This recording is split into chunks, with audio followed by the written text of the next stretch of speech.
Halo teman-teman, gak kerasa ya, udah 1 tahun kita semua belajar daring. Gimana? Udah pada beradaptasi kan? Atau mungkin kalian mulai bosan terus berkutat dengan gawai?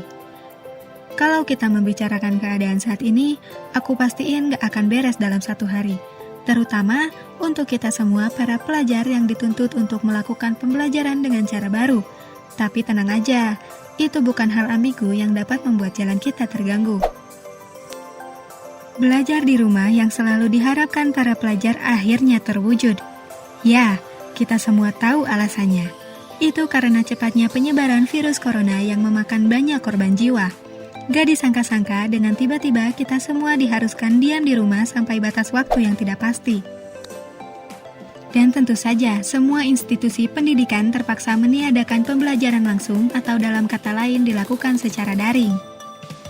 Mungkin hal ini tidak terlalu mengagetkan untuk sebagian orang yang sudah memiliki sarana belajar daring seperti handphone dan laptop. Tapi, untuk masyarakat dengan ekonomi lemah dan tidak memiliki sarana belajar daring, hal ini cukup membuat bingung. Terlebih lagi jika dalam satu keluarga, anak yang harus disekolahkan lebih dari satu.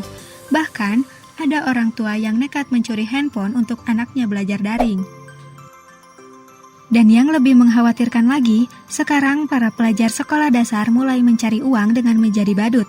Tidak hanya di lampu merah, kini para badut-badut kecil itu sampai ke pemukiman warga. Tentu saja hal itu menjadi kecemasan tersendiri.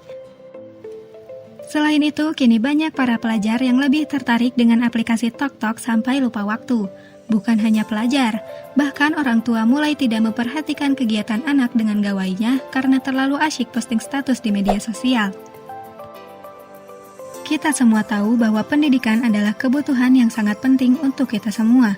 Melalui pendidikan, kita dapat meningkatkan kualitas sumber daya manusia. Pendidikan yang berkualitas adalah di mana kita mendapatkan pembelajaran yang seimbang antara intelektual, sikap, dan tingkah laku serta keterampilan motorik. Dan kita semua tahu bahwa pada revolusi industri 4.0 ini, pembelajaran daring sangat terbantu. Dari cepatnya informasi yang diterima dari guru atau dosen, sampai mudahnya mencari jawaban dari semua permasalahan. Ditambah lagi bantuan dari pemerintah untuk mendapatkan pendidikan gratis seperti program Kartu Indonesia Pintar. Sebenarnya, semua komponen yang dibutuhkan dalam pembelajaran sudah lengkap, tapi semua kembali pada kita bagaimana penggunaannya. Kita semua harus memanfaatkannya dengan benar. Semua sudah disediakan, jangan sampai semua kita sia-siakan. Dengan penggunaan teknologi untuk pembelajaran dengan tepat, kita semua pasti dapat menyelesaikan pendidikan yang setara dan berkualitas serta sesuai dengan kemajuan zaman. Selain itu, kita semua akan mendapatkan pengetahuan dan keahlian yang dibutuhkan untuk mendukung pembangunan yang berkelanjutan di bidang pendidikan. Dengan begitu, dunia pendidikan tidak akan hanya melahirkan orang-orang yang pintar, namun juga melahirkan orang-orang yang berbudi pekerti mulia dan memiliki kecakapan hidup. Manfaat pendidikan tidak hanya sebatas mendapat ilmu.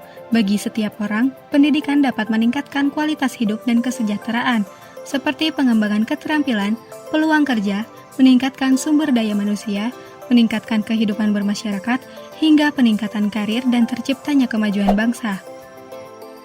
Kita semua melakukan semuanya secara online, tapi itu bukanlah sebuah beban ataupun sesuatu yang membuat jalan kita terhalang.